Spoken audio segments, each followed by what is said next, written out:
이제 마지막 시간인데요. 이 시간에는 이제 믿음에 대해서 함께 말씀을 상고하도록 하겠습니다.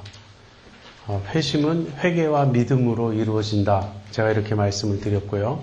전 시간에는 그 중에 하나인 회개를 살펴보았고, 이제 이번 시간에는 나머지 하나인 믿음을 살펴보도록 하겠습니다. 지금 우리는 그리스도인의 삶 또는 구원의 출발을 다루고 있습니다. 근데 이 그리스도인의 삶 또는 구원의 출발을 말한다면 그 근본에서부터 한번 따져볼 필요가 있어요. 근본에서부터 따진다면 하나님의 택하심부터 말해야 합니다. 에베소서 1장 3절부터 14절인데요. 제가 중간에 좀 생략하고 중요한 부분만 읽어드릴게요.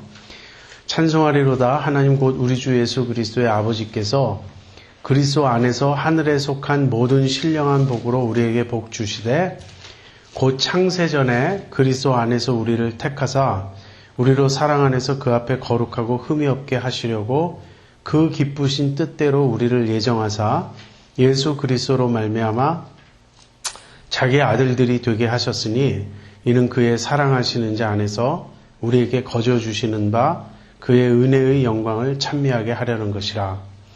우리가 그리스도 안에서 그의 은혜의 풍성함을 따라 그의 피로 말미암아 구속 곧 죄사함을 받았으니 그 안에서 너희도 진리의 말씀 곧 너희의 구원의 복음을 듣고 그 안에서 또한 믿어 약속의 성령으로 인치심을 받았으니 이는 우리 기업의 보증이 되사 그 얻으신 것을 구속하시고 그의 영광을 찬미하게 하려 하심이라.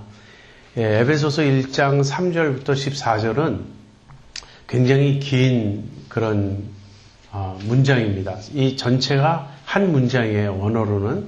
그런데 그것을 이렇게 번역할 때 중간중간 끊어서 이제 번역을 하는데 이 문장이면서 문단이죠. 아무튼 이 본문이 말하는 내용은 무엇인가? 하나님께서 어떻게 그 하나님의 백성을 구원하시는가 하는 그 이야기예요. 근데 여기 핵심 내용을 요약해 보면 첫째 택하심이 나옵니다. 하나님이 창세전에 그리스도 안에서 우리를 택하셨다. 그리고 두 번째는 이제 예정하심인데 그 예정하심은 그냥 택하심에 우리가 이렇게 포함을 시킬 수 있겠어요. 그래서 택하심과 예정하심이 먼저 나옵니다. 이것은 하나님의 영원한 계획이에요. 역사가 시작되기 이전부터 하나님이 당신의 마음에 품으신 계획입니다. 그 계획 속에 우리를 택하시고 예정하셨어요.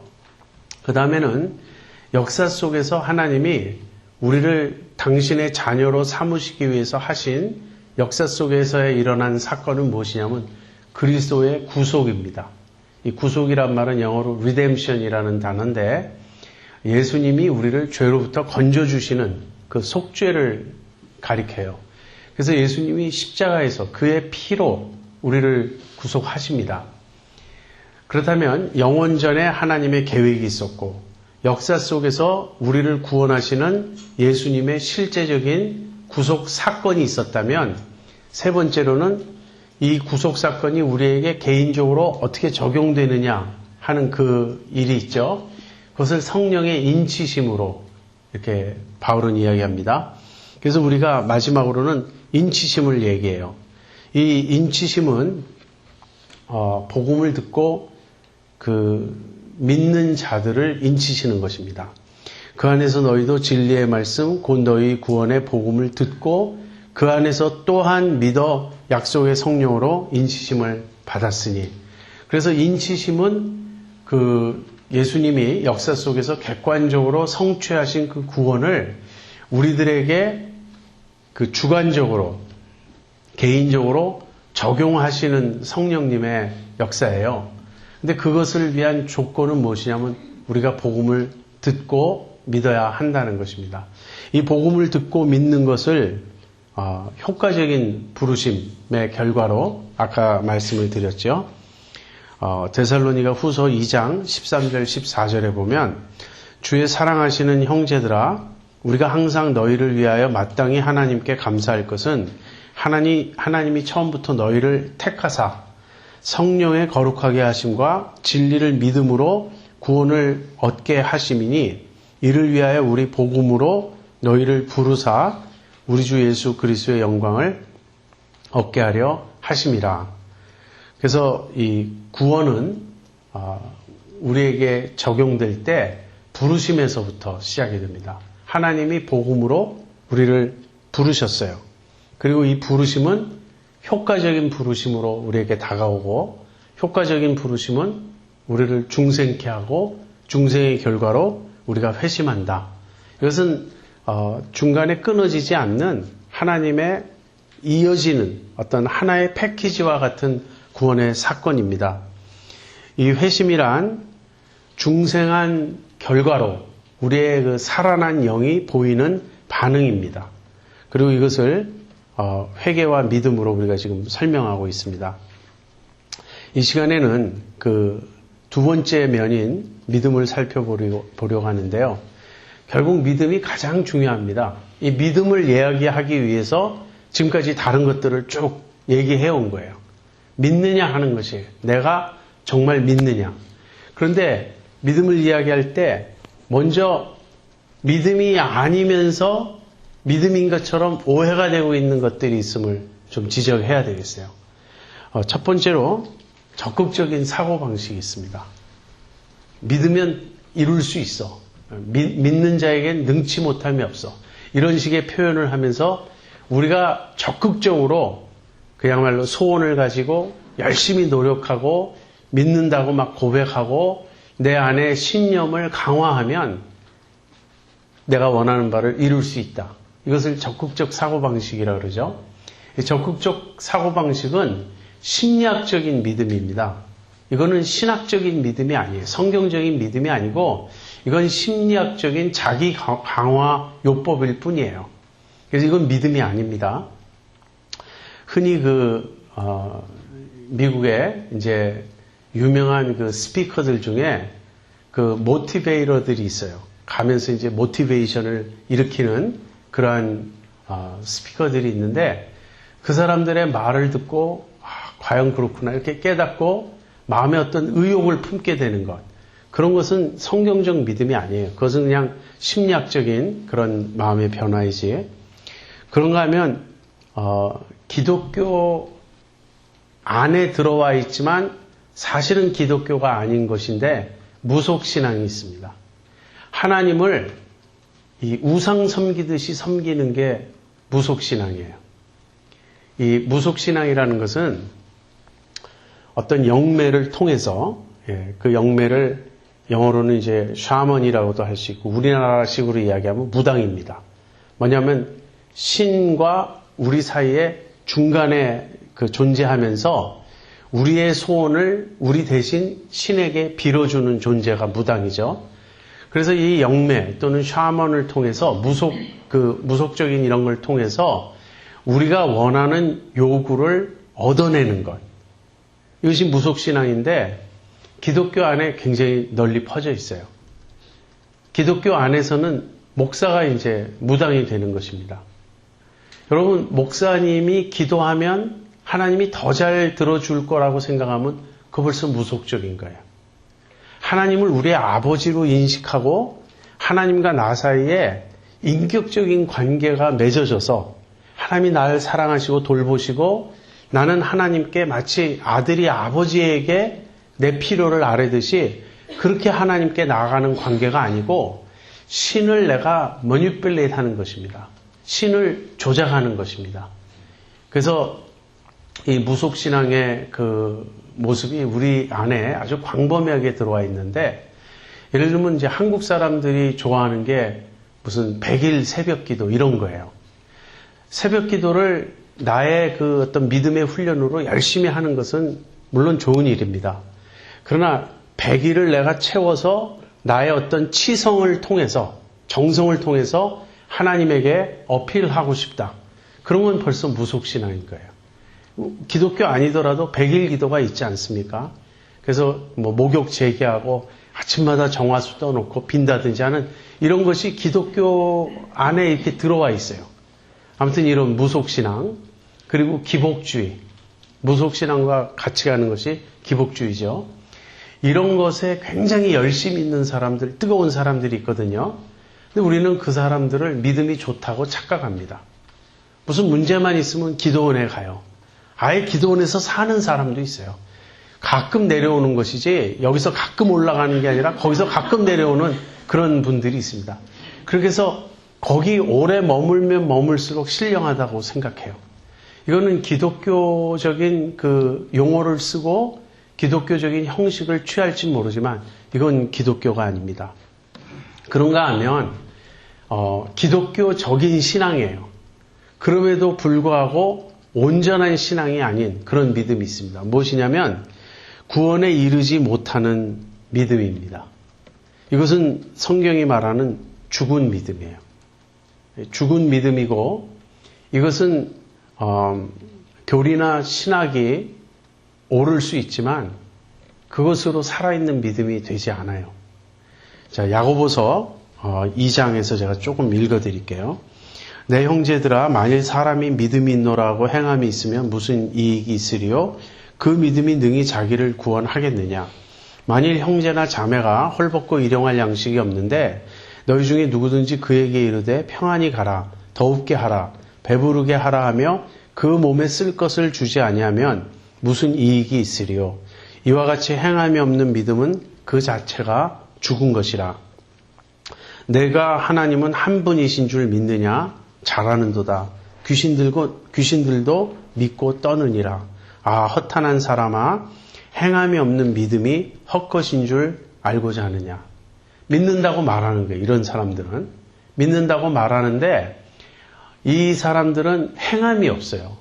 입으로 고백은 하는데 행함이 뒤따르지 않습니다. 이런 믿음은 죽은 믿음이라고 야고보가 말합니다. 여러분, 죽은 믿음은 불신이 아닙니다. 불신은 안 믿는 거죠. 죽은 믿음은 믿긴 믿어요. 믿는데 죽어있는 믿음이에요.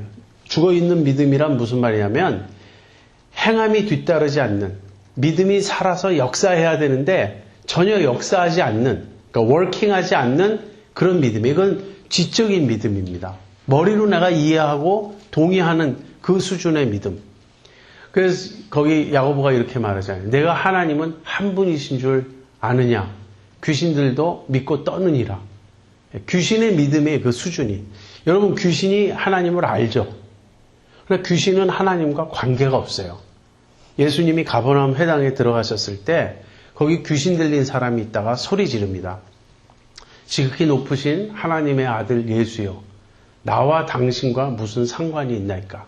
예수님이 사역 초기에 가버나움 회당에 들어가셨을 때 예수님의 정체를 알았던 사람은 귀신 들린 사람 그 사람밖에 없었어요. 예수님의 제자들조차도 예수님의 정체를 잘 몰랐습니다. 그런데 그 귀신 들린 사람은 지극히 높으신 하나님의 아들 예수. 여러분, 이거보다 정확한 신앙 고백이 어디 있겠어요? 근데 귀신이 하는 말이 나와 당신과 무슨 상관이 있나이까? 나를 멸하려 왔나이까? 이러면서 예수님에게 막 반항하는 거죠. 여러분, 반항까지는 우리가 안 할지 모르지만 머리로 안다고 해서 그것이 나를 구원하는 살아있는 믿음이 아니에요.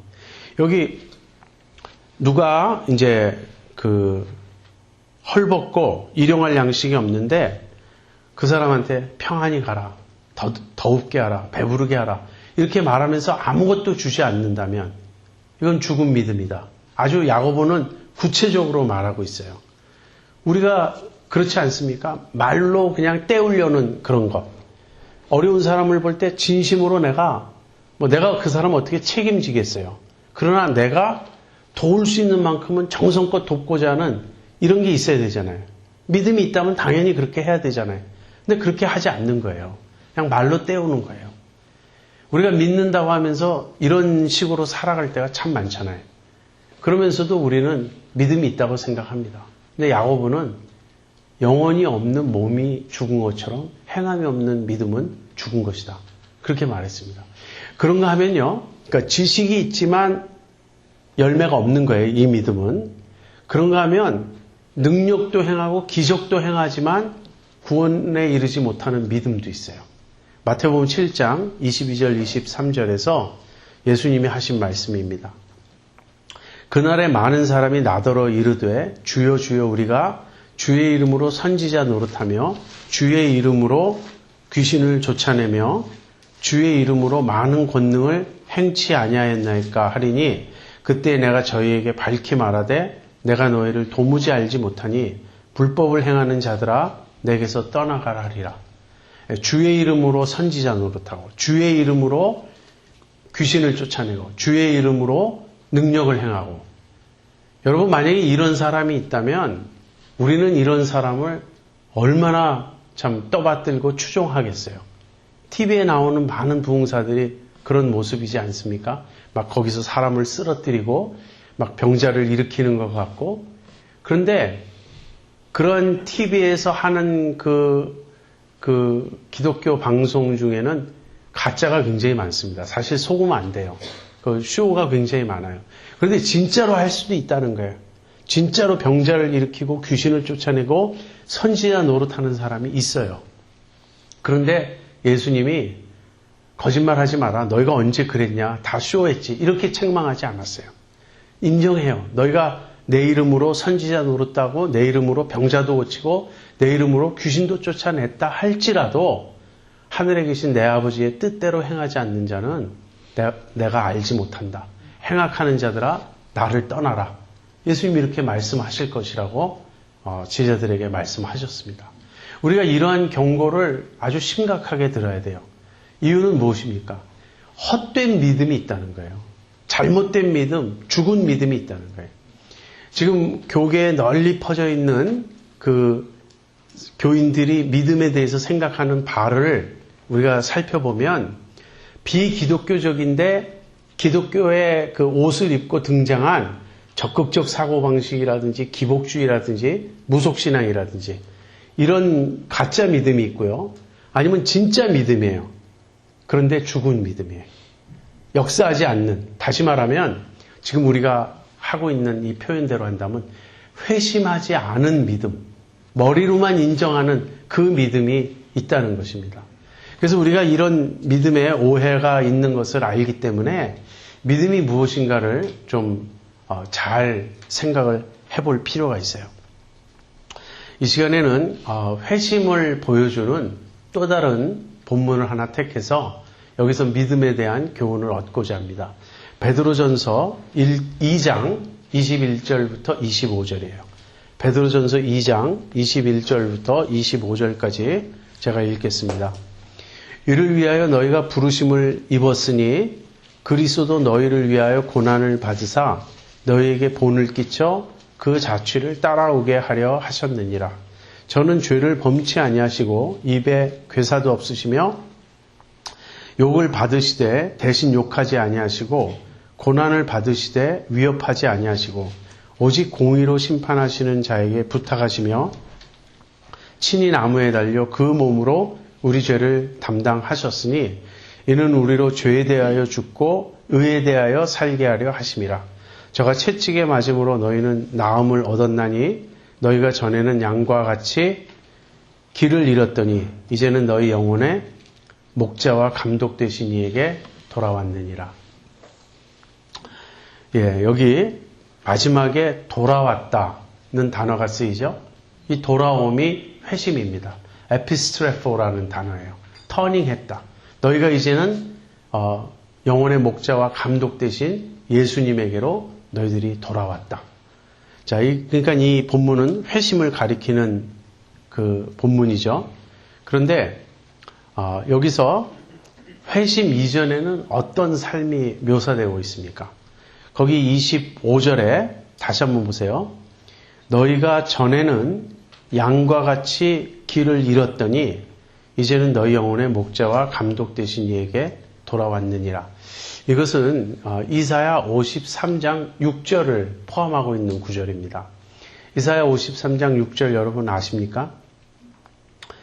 우리는 다 양 같아서 각기 제 길로 갔거늘 여호와께서는 우리 무리의 죄악을 그에게 담당시키셨도다. 우리는 다 양 같아서 각기 제 길로 갔거늘. 이게 죄예요. 우리가 각기 제 길로 가는 것, 자기 생각대로 사는 것, 하나님의 뜻에 순종하지 않고 하나님을 믿고 하나님을 따르는 삶이 아니라 내 생각대로, 내 뜻대로, 내 길로 가는 것. 이게 죄죠. 그래서 우리는 다 양 같아서 각기 제 길로 갔다. 선지자는 그렇게 말하면서, 그러나 하나님은 우리의 죄악을 그에게, 예수님에게 담당시키셨다. 지금 이 말씀을 25절이 반영하고 있는 것입니다. 너희가 전에는 양과 같이 길을 잃었더니, 이 말은 우리가 양처럼 각기 제 길로 갔다. 그 얘기입니다. 이제는 너희 영혼의 목자와 감독 되신 이에게 돌아왔느니라. 여기서 돌아온 것에서 돌아온 대상, 아까 무엇으로부터 돌이키는 것을 회개라 그랬다면 무엇에로 돌이키는 것을 믿음이라 그랬죠. 지금 영혼의 목자와 감독 되신 예수님께로 돌아왔어요. 그러니까 이제 예수님에 대해서 우리가 생각을 해봐야 됩니다. 예수님께로 온 것이 믿음이니까 지금 우리는 믿음을 생각해 보고 있는데, 믿음이 무엇인지 오늘 본문에서 좀 살펴보죠. 여기서 예수님을 어떻게 이 본문은 묘사하고 있는가. 24절 보면요, 우리의 구속을 위해 십자가를 지셨다라고 말하고 있습니다. 예수님은 친히 나무에 달려 그 몸으로 우리 죄를 담당하셨으니 이는 우리로 죄에 대하여 죽고 의에 대하여 살게 하려 하심이라. 예수님은 친히 나무에 달려 그 몸으로 우리 죄를 대신 하셨습니다. 그러니까 예수님은 누구신가? 예수님 우리 위해 죽으신 분이에요. 우리의 구세주세요. 우리를 죄에서 건지시는 그러한 분이세요. 예수님은 우리를 구속하시고 십자가를 지신 분입니다. 비슷한 말씀이 베드로전서 3장 18절에 나와요. 그리스도께서도 한 번 죄를 위하여 죽으사 의인으로서 불의한 자를 대신하셨으니 이는 우리를 하나님 앞으로 인도하려 하심이라. 예수님이 의인으로서 불의한 자를 대신하셨어요. 한 번 죄를 위하여 죽으사. 그래서 그 결과 우리를 하나님 앞으로 인도하셨습니다. 그러니까 예수님은 구세주시죠. 여기 등장한 예수님의 모습은 우리의 세이비어입니다. 그 다음에 두 번째, 예수님은 우리에게 본을 보이셨어요. 예수님의 십자가는 우리를 구원하시는 십자가일 뿐 아니라 우리가 그 뒤를 따라오도록 본을 보이신 십자가라는 거예요. 21절부터 23절 다시 한번 들어보세요. 이를 위하여 너희가 부르심을 입었으니 그리스도도 너희를 위하여 고난을 받으사 너희에게 본을 끼쳐 그 자취를 따라오게 하려 하셨느니라. 저는 죄를 범치 아니하시고 그 입에 괴사도 없으시며 욕을 받으시되 대신 욕하지 아니하시고 고난을 받으시되 위협하지 아니하시고 오직 공의로 심판하는 자에게 부탁하시며. 여기 예수님의 모습이 나오죠. 예수님은 어떤 모습입니까? 예수님은 한마디로 욕을 받으시되 대신 욕하지 아니하시고, 그 다음에 고난을 받으시되 위협하지 아니하시고 공의로 심판하시는 하나님께 다 맡기는 그런 마치 털 깎는 자 앞에 잠잠한 양 같은 모습이죠. 이것은 예수님의 어떤 성품을 보여줍니다. 예수님이 제자들에게 원수를 사랑하라. 너를 핍박하는 자를 위하여 기도하라. 너를 저주하는 자를 저주하지 말고 축복하라. 악한 자를 대적하지 말라. 그렇게 가르치셨죠. 그것을 예수님이 실제 본을 보이신 거예요. 십자가는. 여러분, 요 앞에 베드로전서 2장 21절 앞에 무슨 이야기가 나오냐면 베드로가 까닭 없이 무고하게 주인으로부터 고난을 당하는 종들에게 권면을 합니다. 너희들이 억울하게 주인들에게 이렇게 고난을 당할 때 너희에게 본을 보이신 예수님을 생각하고 참으라. 그 권면을 하는 거예요. 그러면서 예수님이 고난당하심을 통해서 우리들에게 본을 보이셨다는 거예요. 여러분 이 점을 생각해 보셨습니까? 예수님이 나를 위해 죽으셨을 뿐 아니라 예수님이 그 십자가의 길을 가신 것은 내가 그 뒤를 따라오게 하려고 하는 내가 그 발자취를 따라오게 하려고 하는 나에게 보여주신 하나의 샘플이고 하나의 본이고 하나의 마들링이었다 하는 이 사실을 여러분 기억하셔야 됩니다. 왜 제가 이 말씀을 드리냐면요. 우리는 예수님을 믿는다라고 말할 때 예수님이 나를 위해서 희생하신 그쪽만 생각해요. 예수님의 희생 때문에 내가 살았다. 이것만 말하지 이제는 내가 예수님의 뒤를 쫓아서 나도 예수님이 가신 그 길을 가야 된다. 이 생각은 좀처럼 안 하는 것입니다. 여러분 예수님의 십자가는 두 가지 측면이 있는 거예요. 제가 2007년에 여기 수련회에 와서 하나님의 아들에 대해서 설교를 할 때 마지막에 그 두 종류의 십자가에 대해서 말을 했습니다. 주님이 나를 위해서 지신 십자가가 있고요. 내가 내 십자가를 지고 주님을 쫓아가야 하는 그 면이 있습니다. 그래서 내가 예수님을 본받는 것, 내가 예수님을 따라가는 이 측면이 있어야 돼요. 이게 포함이 되는 것이 내가 영혼의 목자 되신, 감독 되신 예수님에게로 돌아오는 것입니다. 예수님에게로 돌아왔는데 예수님을 나의 목자요, 나의 감독으로 내가 인정하고 예수님께로 돌아왔는데 예수님이 나를 위하여 죽으신 것, 채찍에 맞으심으로 내가 나음을 입은 것, 이 면만 이야기하고 예수님이 내가 그분의 뒤를 따라오도록 본을 보이셨다는 이 면을 우리가 외면한다면 이건 온전한 믿음이 아닌 거죠. 지금 우리의 믿음이 온전한 믿음, 회심한 믿음이 되려면 예수님을 나의 영혼의 목자와 감독으로 인정하는 그 믿음이 되려면 예수님이 보여주신 본을 따라가야 한다 하는 것입니다. 여러분, 예수님이 나에게 목자가 되시고 감독이 되신다는 이 말은 무슨 말일까요? 예수님이 우리 교회 장로님이시다. 이런 것과 사실 같은 말이에요. 베드로전서 5장 1절부터 4절에 베드로가 이런 말을 합니다. 너희 중 장로들에게 권하노니 나는 함께 장로된 자요 그리스도의 고난의 증인이요 나타날 영광에 참여할 자로라. 너희 중에 있는 하나님의 양무리를 치되 그 다음에 오직 양무리의 본이 되라. 그리하면 목자장이 나타나실 때 시들지 아니하는 영광의 면류관을 얻으리라. 예수님을 목자장이라 그랬어요. 그리고 장로들에게 양무리를 치라 그랬어요. 양무리를 치는 게 뭐죠? 목자 역할을 하는 거죠. 그리고 예수님은 목자장이세요. 그러니까 인간 지도자들에게 뭐라고 말하냐면 예수님은 목자장이고 너희들은 목자다. 누가? 장로들에게. 그래서 장로들은 양무리를 치되 나중에 목자장이신 예수님으로부터 상을 받기 위해서 이 양무리를 치라. 지금 이렇게 말하는 거예요. 그러니까 예수님이 우리의 목자라는 말은 예수님이 우리를 돌보시고 우리를 이끌어 가시는 그러한 분이라는 거죠.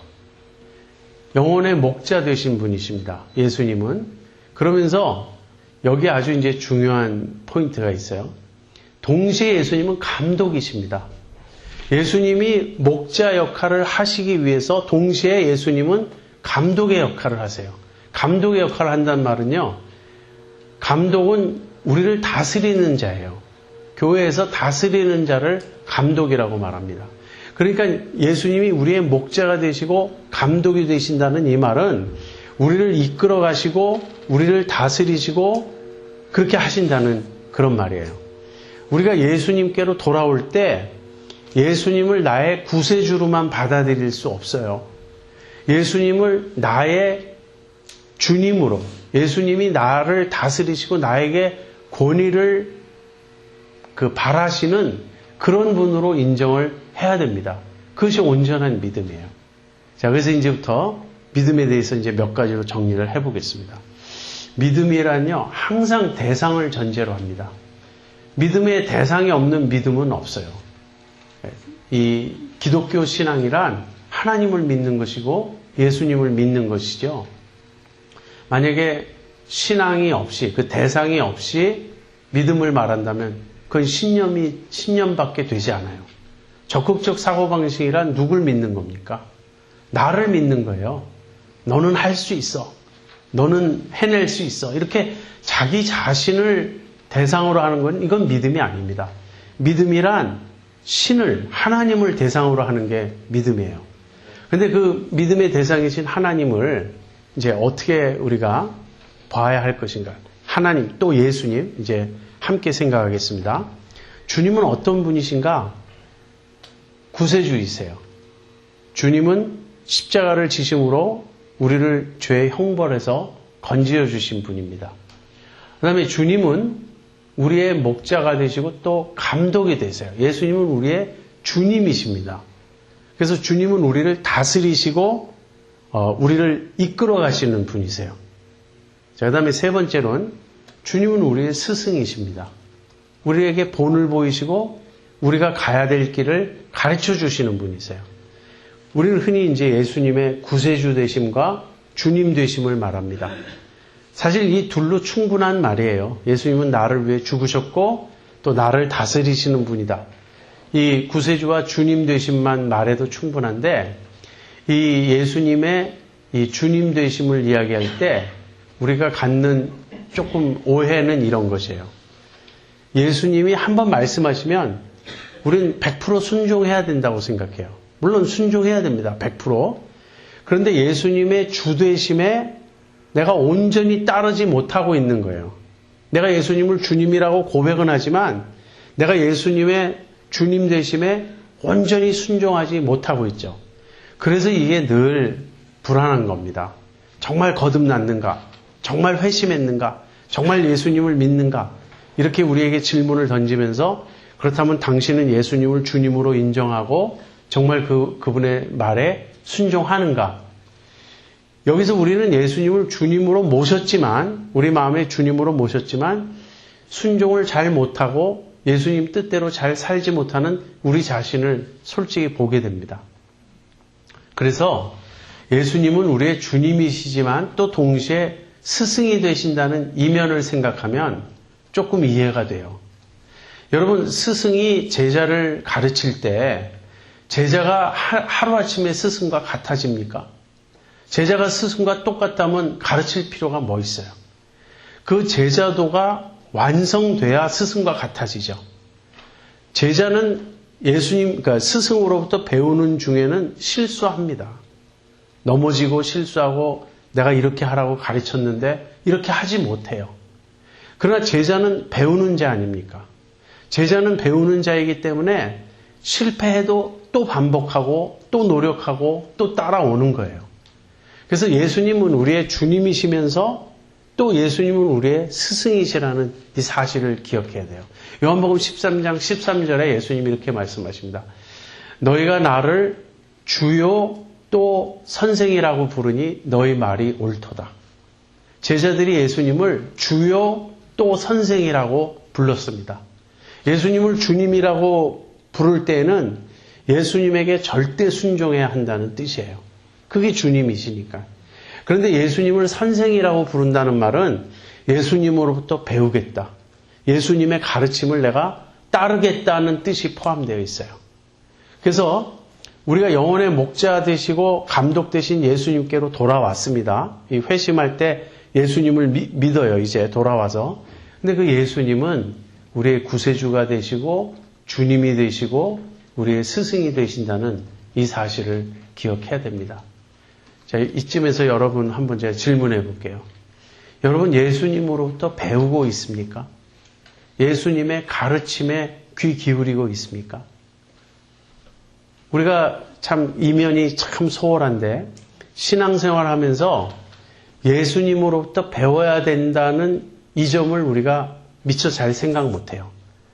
근데 우리가 예수님을 믿을 때 예수님으로부터 배우는 이 측면이 포함이 되는 것입니다. 처음부터 완벽하게 믿는 것이 아니니까. 여러분, 예수님이 제자들에게 가르쳐 주신 가르침 중에 이런 것이 있었어요. 한 번은 예수님이 예루살렘으로 올라가려고 하는데 제자들 데리고 올라가려고 하시는데 제자들 사이에서 논쟁이 벌어졌어요. 예수님이 묻습니다. 무슨 논쟁이냐? 무슨 논쟁이냐면 누가 크냐 하는 논쟁이에요.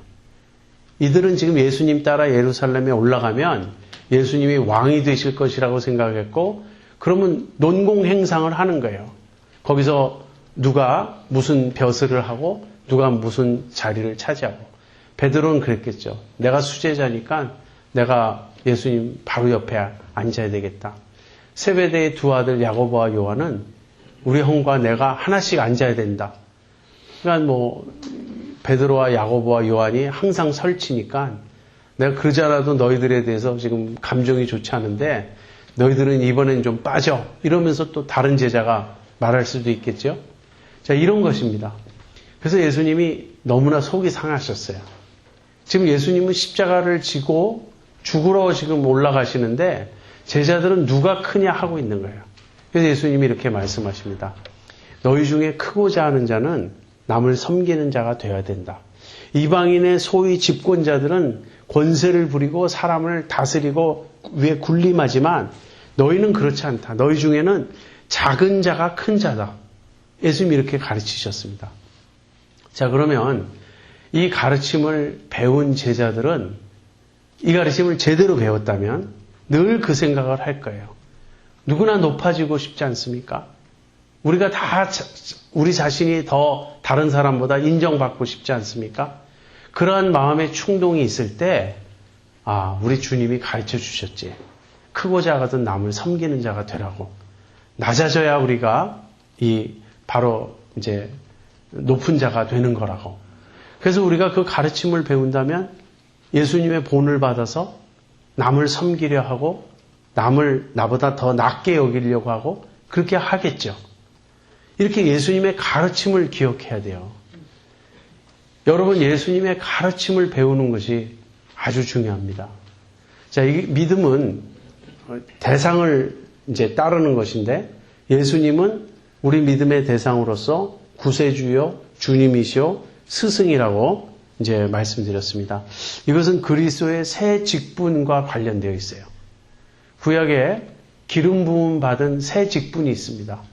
왕이 기름 부음 받았어요. 제사장이 기름 부음 받았고 선지자가 기름 부음 받았습니다.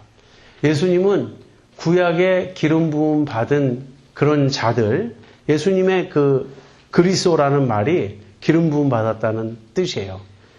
예수님은 이 새 직분을 완성하신 분입니다. 예수님이 우리를 구원하시는 구세주 되심은 예수님이 대제사장이 되셔서 우리를 위해 죽으신 거예요. 예수님이 우리를 다스리시는 왕이 되시는 것은 우리의 주님이 되심으로입니다. 그 예수님이 선지자가 되시는 것은 우리에게 하나님의 어떤 분이신가를 보여주시고 하나님의 뜻을 가르쳐 주심으로써입니다. 그러니까 우리가 예수님을 구세주로 믿고 주님으로 믿고 스승으로 믿는다고 말할 때 우리는 그것이 예수님과 올바른 관계를 맺는 길임을 우리가 이제 알게 됩니다. 자, 그러면 그러한 예수님에 대한 그러한 반응이 믿음이라면 한번 이쯤에서 왜 믿음을 그토록 강조하는가 한번 그 점을 좀 생각해 보겠어요. 예수 믿으라고 우리가 말하지 않습니까? 또는 하나님을 믿으라. 아무튼 기독교에서는 제일 많이 말하는 게 믿으라입니다. 다른 종교는 어떻게 말하는지 모르겠어요. 다른 종교는 내 자신을 닦아라 라든지 뭐 수련하라 라든지 여러 가지로 말하죠. 구약에서는 행하라, 율법은 행하라 그렇게 말하죠. 그런데 기독교에서는 믿으라라는 말을 제일 많이 해요. 믿으라, 믿으라. 그러니까 안 믿어지는 자꾸 믿으라 그러니까 좀 속상하죠. 근데 왜 믿으라는 것일까? 여러분, 왜 기독교는 그렇게 믿음을 강조하는 것일까요? 거기에는 몇 가지 이유가 있지만 둘로 나눠서 생각해 보겠습니다. 첫 번째, 믿음은 보이지 않는 것과 관계되는 거예요.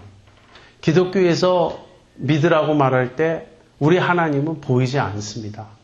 우리 하나님은 육안으로 볼 수 있는 분이 아니에요. 우리 하나님은 영이십니다. 그래서 우리 하나님이 보이지 않기 때문에 보고 믿으려고 하면 믿을 수가 없어요. 우리는 보는 것으로 하지 아니하고 믿음으로 한다는 바울의 말이 있습니다. 보는 것과 믿는 것이 대조가 되고 있어요. 여러분, 보는 거, 이게 조금 어려운 얘기인데, 보는 것을 의지할 때는요, 보는 것을 누가 컨트롤합니까?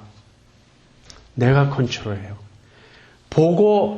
그러니까 보는 것에 있어서 대상이 있고, 그 다음에 보는 주체가 있죠. 보는 주체와 그 보여지는 대상의 관계는 누가 우선적이냐면, 그러니까 누가 더 주도적이냐면, 보는 자가 주도적이에요. 그래서 우리는 보는 것에 익숙합니다. 책을 읽는다 그래 보세요. 책을 본다고 생각해 보세요. 그러면 저 같은 사람은 듣는 것보다 보는 것에 익숙한 사람인데 책을 내 마음대로 조절할 수 있잖아요. 앞으로 갔다 뒤로 갔다가 잘 이해가 안 되면 반복해서 읽다가, 그러니까 책은 내 앞에서 완전히 수동적이에요. 자기 자신을 드러내고 내가 알아서 그야말로 자기를 해부하도록 내버려 두는 거예요. 보는 행위는 그런 점이 있습니다. 그런데 성경은 보는 것을 강조하지 않고 듣는 것을 강조해요. 너희는 내 말을 들으라. 하나님의 말씀을 들으라. 듣는 것에 있어서는 누가 더 주도적입니까? 듣는 자입니까? 말하는 자입니까?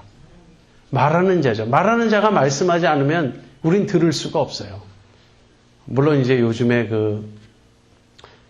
CD나 이런 이퀴먼트를 우리가 쓸 때 우리가 앞으로 갔다 뒤로 갔다 이제 그러지만 어쨌든 듣는 것은 말씀하시는 그분이 주도하시고 나는 거기에 대해서 반응하는 것입니다.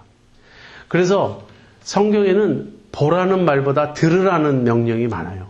하나님과 우리의 관계는 들으라.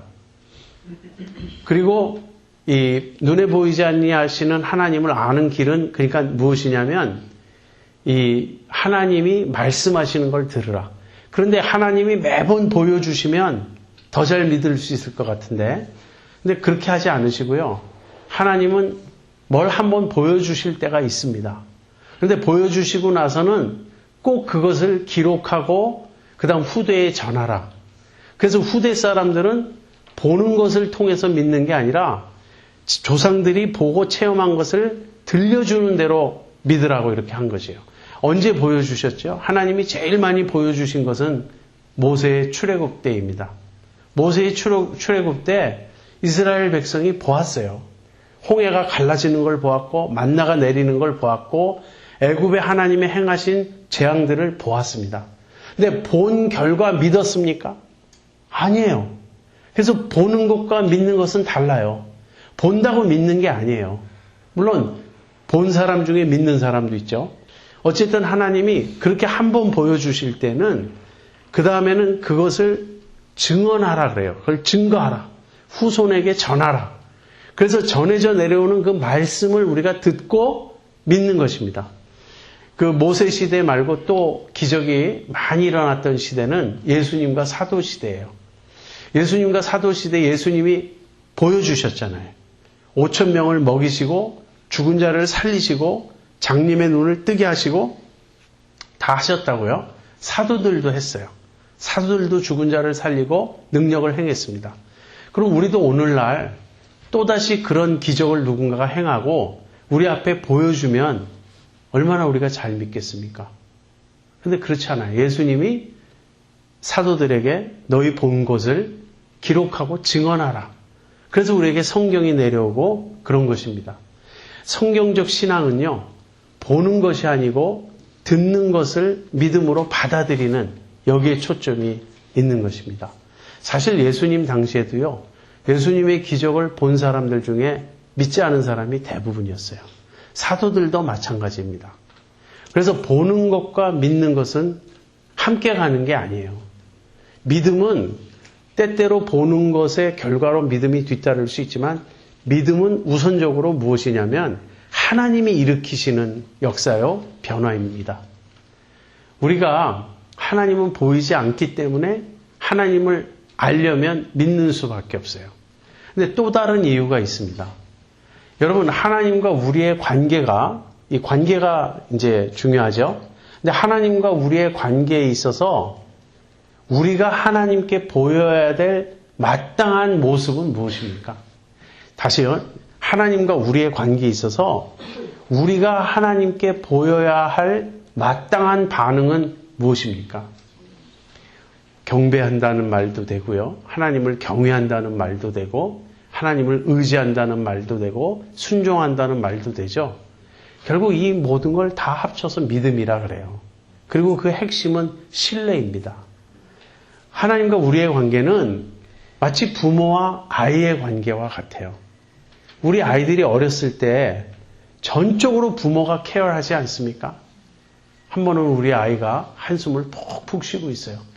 아이가 한숨을 쉬면 부모는 참 기가 막히죠. 야, 도대체 뭐 세상이 꺼지냐? 네가 뭔데 한숨을 쉬냐?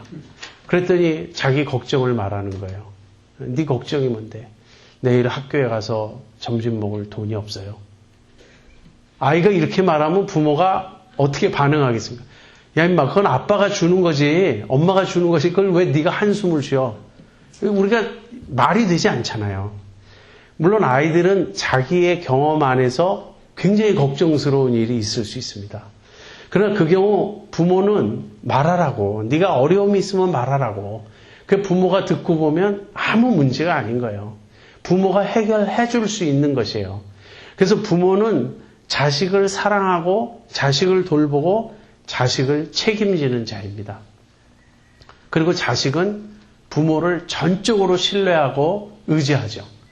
너희가 돌이켜 어린아이와 같이 되지 아니하면 하늘나라에 들어갈 수 없다. 주님 그렇게 말씀하셨죠. 바로 그 관계를 말하는 거예요. 하나님과 우리의 관계에서 하나님은 전적으로 우리를 이끄시고 돌보시고 우리를 책임지시고 우리에게 명령하시는 분이세요. 우리는 그에 반해서 전적으로 하나님을 믿고 신뢰하고 따르고 의지해야 될 존재입니다. 다시 말하면 하나님과 우리의 관계의 바른 모습은 믿음인 거예요. 우리가 구원을 얻는다는 말은 하나님과 우리가 바른 관계를 회복한다는 말 아니에요? 내가 하나님과 바른 관계를 맺게 되는 것이 우리의 구원 아닙니까? 근데 그 구원의 모습은 무엇이냐면 믿음이라는 거예요. 그러니까 우리는 믿음으로 구원받기도 하지만 구원받은 삶을 계속 살아가는 것 역시 믿음인 것입니다. 이게 믿음이에요. 하나님 보이지 않으시기 때문에 우리가 그 하나님을 인정하는 길은 믿음이고요. 그 다음에 하나님과 바른 관계를 맺는다면 그 바른 관계의 모습은 믿음이라는 것입니다. 그래서 여러분, 회심이란 하나님 앞으로 돌아오는 것인데 바로 믿음의 관계로 돌아오는 것이에요. 어떤 사람이 하나님을 믿는다고 하면서 어떤 철학자적인 자세로 믿는다고 말해보세요. 생각해보세요. 내가 깊이 공부하고 묵상하고 연구한 결과 신은 있다. 나는 신을 인정한다. 이 세계에는 신이 있다고 믿는다. 만약에 그렇게 말한다면 그거는 회심의 믿음이 아니에요. 그것은 뭐 하나님과 어떤 관계가 맺어진 게 아니에요. 그냥 자기 나름대로 내 철학의 결과 신이 있다고 내가 결론 내린 거다. 그런 거지. 여러분, 회심이라는 건 돌아오는 것입니다. 제가 계속 반복해서 말하죠. 돌이켰는가? 근데 돌이킬 때 무엇으로부터 돌이킵니까? 하나님의 뜻과 반대되는 길. 어떻게 말하면 우상이라고 말할 수 있고요. 어떻게 말하면 세상이라고 말할 수 있고 어떻게 말하면 죄라고 말할 수 있습니다. 죄와 우상과 세상으로부터 돌이키는 거예요. 죄란 내 마음대로 사는 것. 내가 내 뜻대로 사는 것. 우리는 다 양 같아서 각기 제 길로 행하거든. 그것이 죄입니다. 또 우상을 섬겼고 하나님 외에 다른 것을 섬겼고 세상에 속해 살았습니다. 거기서부터 돌이켜서 이제는 사시고 참되신 하나님께로 돌아오는 거예요. 예수님이 어떤 분이냐면 영혼의 목자와 감독 되신 분에게 돌아오는 것입니다. 그런데 이 돌아옴, 이 믿음은 예수님을 나의 구세주로 인정하고 예수님을 나의 주님으로 인정하고 예수님을 나의 스승으로 인정하는 그러한 믿음인 것입니다. 여러분, 불완전한 회심이 있어요. 불완전한 회심은 어떤 것입니까? 회심했는지 안 했는지 애매한 회심이에요. 교회 다니는데 어떤 때 말하는 걸 들어보면 정말 믿는 것 같은데 어떤 때 말하는 걸 들어보면 아직 안 믿는 것 같은 이런 불완전한 회심이 있습니다. 불완전한 회심은 왜 일어나는지 아세요? 불완전한 복음을 들었기 때문입니다. 정말 회개해야 된다. 하나님은 어떤 분이시다. 그리고 당신은 어떠한 상태에 있었다. 이런 거를 성경적으로 확실히 듣고 확실히 깨닫고 그 다음에 확실히 돌이키면 온전한 회심이 됩니다. 그러나 불완전한 회심은 저쪽으로부터 돌이키는 그쪽 상태에 대해서 말할 때도 한 발은 세상에 걸치고 있는 거예요. 예수 믿는다고 하지만 교회도 나가고 있고 내가 이제 예수님을 믿고 나 달라졌어요. 그러는데 한 걸 보면 이게 회심한 걸까? 한 발은 저쪽에 계속 두고 있는 거예요. 돌이킨 것 같지가 않은 거예요. 그런가 하면 예수님을 인정한다고 말하는데 아까도 제가 표현한 대로 예수님 존경합니다. 뭐 이런 식으로 말하고 예수님의 뜻에 순종하겠다는 의지가 없고 그렇다면 이건 정말 온전한 회심인가? 여러분 교회 안에 제가 아까 회심하지 않은 사람이 많은 것 같다. 그렇게 말씀드렸죠. 교회 안에 회심하지 않은 사람이 많으면요. 교회가 하나님 뜻대로 나아갈 수 없어요. 자꾸 인간적이 돼요. 회심하지 않은 사람들이 모여서 구역 모임을 하거나 셀 모임을 해보세요.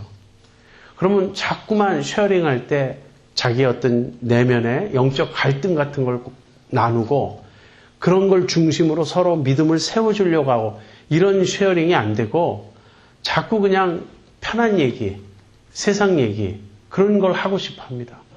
그래서 밥 먹고 나서 잡담하는 시간에 저도 이런 잘못을 많이 하지만 아무튼 잡담하는 시간에 들어보면 무슨 드라마 얘기, 무슨 운동 시합 얘기 이런 거 얘기할 때는 그냥 신나서 그냥 막 얘기합니다.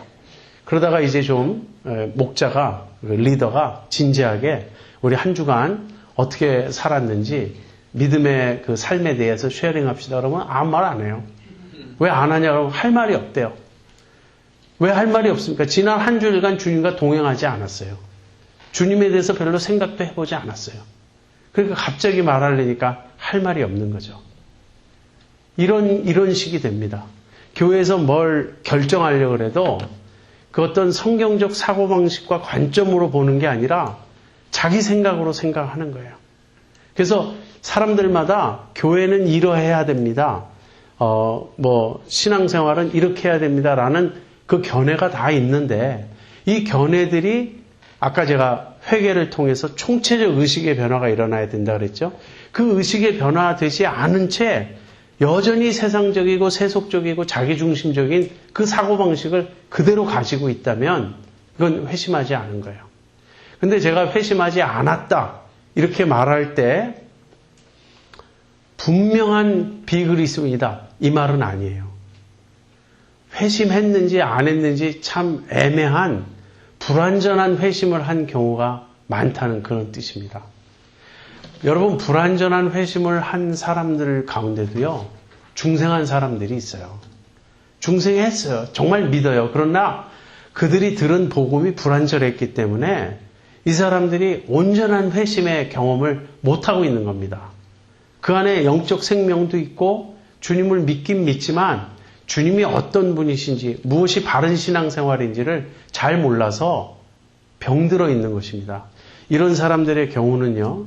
온전한 복음을 들으면 받아들여요. 왜 이미 그 안에 생명이 있으니까 온전한 회심으로 확 다가옵니다. 그런데 겉으로는 비슷해 보이는데 정말 중생하지 않은 사람, 불완전한 회심의 상태에 있는데 그러니까 회심의 모습이 조금 보이는 거예요.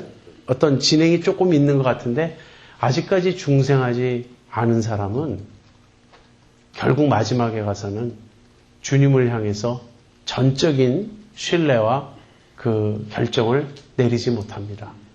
그럼으로써 생명이 없다는 것이 드러나요. 지금 우리가 해야 될 일은 무엇입니까? 우리가 해야 될 일은 나의 회심을 점검하는 거예요. 난 정말 온전히 회심했는가? 나는 온전한 복음을 알고 있고 그래서 온전히 회심했는가? 나는 예수님을 누구라고 고백하는가? 난 예수님을 나의 목자와 감독으로 고백하는가? 나를 이끌어 가시는 스승으로 나에게 본을 보이시고 그 발자취를 따라오게 하시는 내 앞서 가신 선생님으로 스승으로 나는 예수님을 인정하는가?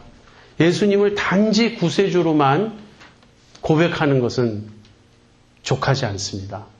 그러니까 우리가 항상 하는 신앙 고백은 예수님이 날 위해서 죽으셨다는 거예요. 그러나 예수님은 날 위해서 죽으셨을 뿐 아니라 부활하셨습니다. 여러분, 부활의 의미가 무엇인지 아십니까? 예수님이 만유의 주가 되셨다는 거예요. 예수님이 죄와 사망과 사탄의 이 모든 악한 영적 세력을 다 이기시고 부활하심으로써 만유의 주가 되셨다는 것이 부활의 의미입니다. 그러니까 우리가 예수님의 부활을 믿습니다. 이렇게 고백할 때는 나는 예수님이 왕이심을 믿습니다. 근데 입으로 예수님이 왕이심을 믿습니다라고 고백하면서 예수님 뜻대로 살겠다는 생각이 없다면 이건 이상한 것 아닙니까? 많은 사람이 부활에 대해서 들을 때 그 의미를 생각하지 않아요. 그냥 예수님이 부활하셨으니까 예수님이 하나님의 아들이시겠지. 예수님이 신적인 존재이시겠지. 그냥 그 정도로 생각합니다. 그러나 예수님이 부활하셨다는 말은 예수님은 왕이시라는 얘기고 만유의 주님이시라는 이야기입니다. 그 예수님과 내가 바른 관계를 맺고 있지 않으면 내 회심은 불완전한 회심이에요. 여러분, 성경에 보면 그리스도 안에라는 표현이 있죠. 그리스도 안에. 바울의 아주 즐겨 쓰는 표현입니다. 내가 그리스도 안에서 이러이러한 자가 되었다. 내가 그리스도 안에 이러이러한 일을 한다. 자, 그런데 이 안에라는 표현이 있죠. in이죠. in. 영어로도 그런 말이 있어요. Are you in or out? 그렇게 묻습니다. 어떤 사람이 이 미적미적하고 결정을 못 내리고 있고 너는 도대체 어느 편이냐? 그럴 때 Are you in or out? 우리가 이런 일을 하려고 하는데 넌 우리랑 함께 하겠느냐? 뭐 이런 일을 함에 있어서 뭐 이런 걱정, 저런 불만, 저런 두려움 많이 늘어놓고 있는데 안다. 이 일을 할 때 이런 걱정과 두려움과 불안함이 있다는 거 나도 인정하는데 그럼에도 불구하고 하겠느냐 안 하겠느냐. 마지막에 가서 I'm in 하면은 나는 당신들과 함께 하겠습니다. I'm in 하면 나는 그리스도와 하나입니다. 난 그리스도를 따르겠습니다. 이거예요. 그런데 in or out이 애매한 사람들이 있어요. 펜스에 앉아있는 사람들. in도 아니고 out도 아니고 in이라고 하기에는 예수님 뜻대로 살고 싶은 마음이 별로 없고 out이라고 하기에는 구원은 받아야 되겠으니까 out이라고 말하면 안 될 것 같고 여러분 왜 이 불완전한 회심의 상태에 있습니까? 그리고 이것이 믿음이라고 왜 우리가 착각하고 있습니까? 온전한 회심은 그리스도를 온전히 믿는 것이에요. 이 일은 성령의 초자연적 역사로 이루어지는 것입니다. 인간의 말로 설득하고 설명할 수 없어요. 전도해 보신 사람들은 다 이 점을 압니다. 어떤 사람은 전도가 참 쉬워 보이는 사람이 있어요. 저 사람은 성격도 좋고 내 말을 굉장히 경청하고 그래서 내가 전도하면 반드시 믿겠습니다. 꼭 그럴 것 같아요. 근데 그 사람한테 얘기해 보세요. 전도는 그렇게 해서 되는 일이 아니에요. 어떤 사람은 너무 완고하고 강해서 내가 복음을 이야기해봐야 저 사람은 절대 안 믿을 것 같다. 그런 사람이 있어요. 그런데 내가 복음을 얘기했을 때 그 마음을 여는 것을 우리가 볼 때가 있습니다. 여러분, 우리가 어떻게 믿나요? 어떻게 회심하나요? 이걸 제가 아까부터 중생의 결과로 회심하는 겁니다. 효과적인 부르심, 말씀을 듣고 죽은 영이 살아나고 깨달을 때 믿을 수 있습니다. 이런 말씀을 자꾸 드려요. 이건 성령이 하시는 일이에요. 그런데 중생은 전적으로 하나님이 하시는 일이라면 회심은 우리가 하는 일이에요. 하나님의 도우심을 받아서. 우리가 해요. 근데 우리가 하는데 하나님이 그렇게 하도록 하셨기 때문에 우리가 할 수 있는 거죠. 이게 지금 회심입니다. 여러분 온전한 복음을 들으셔야 됩니다. 온전한 복음이란 여러분이 어떤 상태에 있다는 것을 성경적으로 확실하게 아셔야 된다는 거예요. 만약에 예수님 없다면 우리는 전부 죄인이며 우리는 전부 지옥에 떨어져야 마땅한 그러한 죄인들이며 하나님의 영원한 진노와 형벌의 대상이라는 이 사실을 알아야 됩니다. 그리고 예수님에 대해서 온전히 들어야 돼요. 예수님은 단지 나를 위해 죽으셨을 뿐 아니라 부활하신 주님이시며 나를 그 죄에서 건지신 구세주이시고 또 동시에 나를 이끌어 가시는 나의 스승이시고 목자이시고 나의 감독이시라는 이 사실을 여러분이 아셔야 됩니다. 그리고 믿음에 대해서도 여러분이 온전히 이해를 하셔야 돼요. 믿음이란 지적 동의가 아닙니다. 지적으로 동의하는 걸 포함하지만 결국에 가서는 의지적인 결단이요 신뢰예요. 내가 주님을 전폭적으로 믿고 의지하고 따르는 것입니다. 그것이 믿음이에요. 이런 것을 여러분이 다 듣고 나서 여러분의 마음에 어떤 변화가 일어나는지, 어떠한 반응이 일어나는지 고민을 하셔야 됩니다. 결국은 이 모든 일은요, 말씀을 통해서 이루어져요. 내가 노력한다고 되는 게 아니라 하나님의 말씀을 들을 때 그 말씀이 내 안에 깨달음을 주고 변화를 일으키는 것입니다.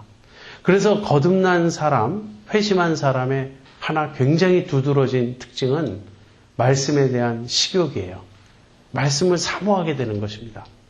여러분 솔직히 무슨 성경책이 재밌습니까? 성경책 얼마나 어려워요. 그 읽으면 정말 졸음이 온다고요. 수면제로 딱 맞다고요. 그런데 언제부턴가 말씀이 꿀처럼 달아요. 영적인 생명 현상이에요. 죽은 내가 살아난 사람은, 회심한 사람은 말씀이 정말 꿀과 송이꿀보다 더 달도다. 그렇게 고백하게 됩니다. 그리고 기도가 저절로 돼요. 기도 안 할 수가 없어요. 우리가 기도에 대해서도 오해가 많은데 뭐 소리내서 크게 오래 기도해야 되는 그런 게 아니고 내 영혼이 하나님을 향해 자꾸 나아가는 것입니다. 하나님을 찾게 돼요. 그것이 기도입니다. 그리고 믿는 사람들끼리 만나면요, 통해요. 정말 예수님을 아는 사람을 만나면 우리가 같은 믿음을 가지고 있다는 것이 확인이 돼요. 그리고 그것처럼 기쁜 일이 없습니다. 우리 이 세상에서 여러분 정말 바로 믿는 사람은 많지 않아요. 정말 거듭난 사람, 정말 이 복음을 깨닫고 예수님의 백성이 되고 하나님의 백성이 되고 예수님의 제자 된 사람들은 사실 그렇게 많은 것은 아닙니다. 그래서 그렇게 진실하게 예수님 따라가는 사람을 만나면 우리가 힘을 얻어요. 여기 또 하나의 예수님의 제자가 있구나. 사실 교회가 그런 곳이기 때문에 우리는 교회에 오는 것이 기쁩니다. 그리고 교회에 와서 그 교제를 하면서 우리의 믿음을 강화하고 우리가 서로 격려하면서 함께 신앙생활 해나가는 거예요.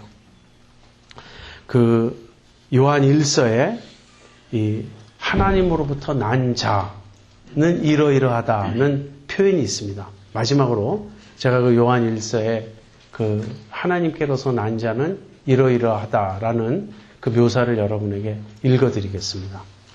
자, 요한 1서 2장 29절입니다. 너희가 그의 의로우신 줄을 알면 의를 행하는 자마다 그에게서 난 줄을 알리라. 의를 행하는 자마다 그에게서 난 줄을 알리라. 다시 말하면 뭐죠? 의를 행하지 않으면 그에게서 난 것이 아니에요. 3장 9절 하나님께로서 난 자마다 죄를 짓지 아니하나니 이는 하나님의 씨가 그의 속에 거하며 저도 범죄치 못하는 것은 하나님께로서 났음이라. 하나님께로서 난 자마다 죄를 짓지 못한다. 하나님의 씨가 그 속에 있기 때문에 범죄할 수 없다. 이 말은 한 번도 죄를 짓지 않는다. 그런 뜻은 물론 아니에요. 죄에 빠져서 살 수가 없다. 계속 습관적으로 반복적으로 죄를 지을 수 없다. 왜냐하면 하나님의 씨가 우리 속에 있기 때문입니다. 하나님의 씨를 성령님으로 이해해도 되고 하나님의 생명으로 이해해도 되고 하나님의 말씀으로 이해해도 되고 아니면 하나님의 지금 성령? 제가 뭐 하나 빼먹은 것 같은데. 아무튼 하나님의 생명, 하나님의 말씀, 하나님의 성령, 그 다음 하나님의 성품으로 가도 됩니다. 다시 말하면 하나님의 씨가 내 속에 있다는 것은 하나님께서 지금 내 안에 계신 거예요. 예수님이 내 안에 사시는 거예요.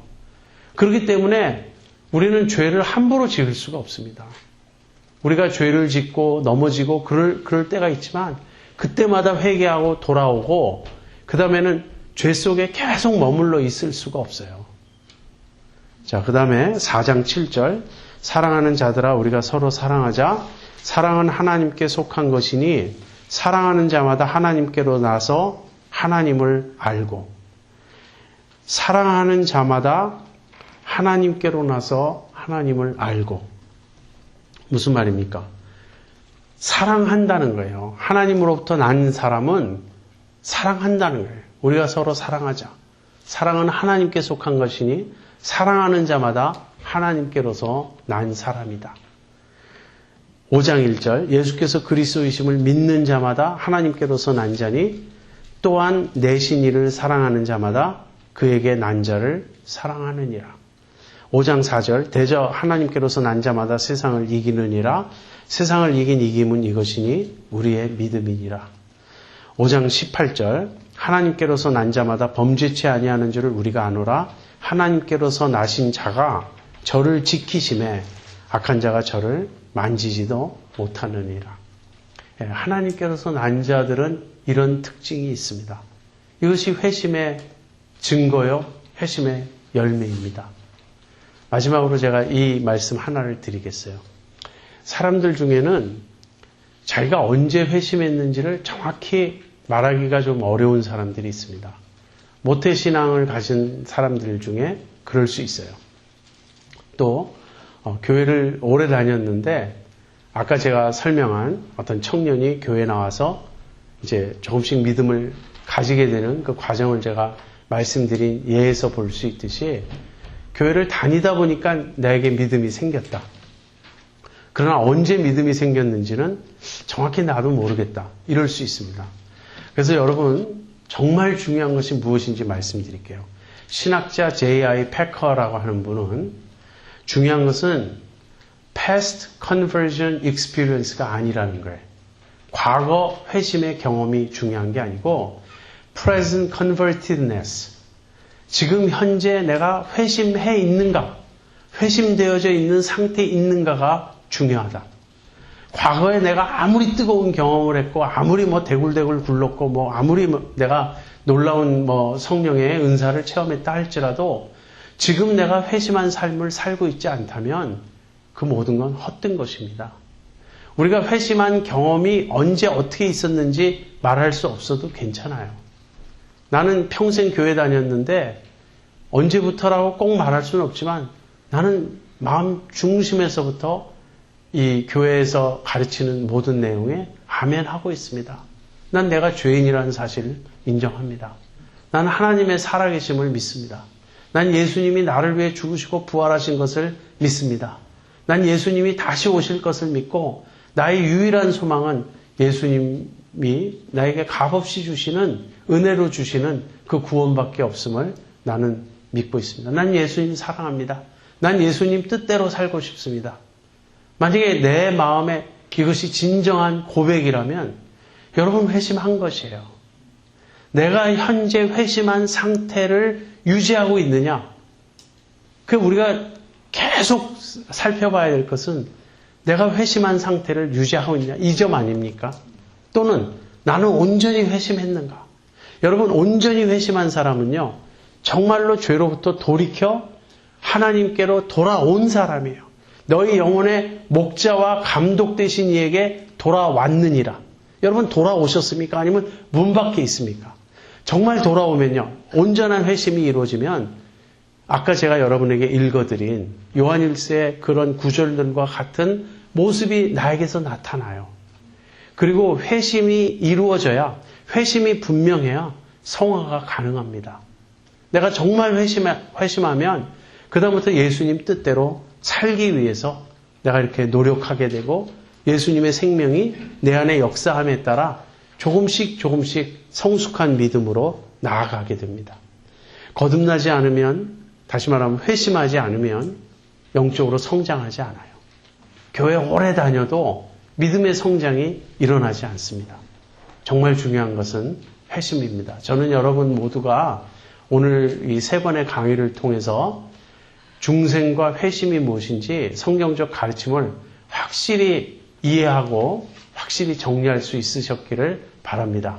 그리고 여러분 자신의 그 신앙의 체험을 이 성경의 가르침에 비추어서 잘 이해하시고, 혹시 아직까지 나는 회심에 있어서 확신이 없다, 나는 좀 불완전한 회심인 것 같다, 이렇게 생각하시는 분은 목회자의 도움을 받아서 온전한 회심에 이르시도록 여러분이 하나님 앞에 기도하시기를 바랍니다.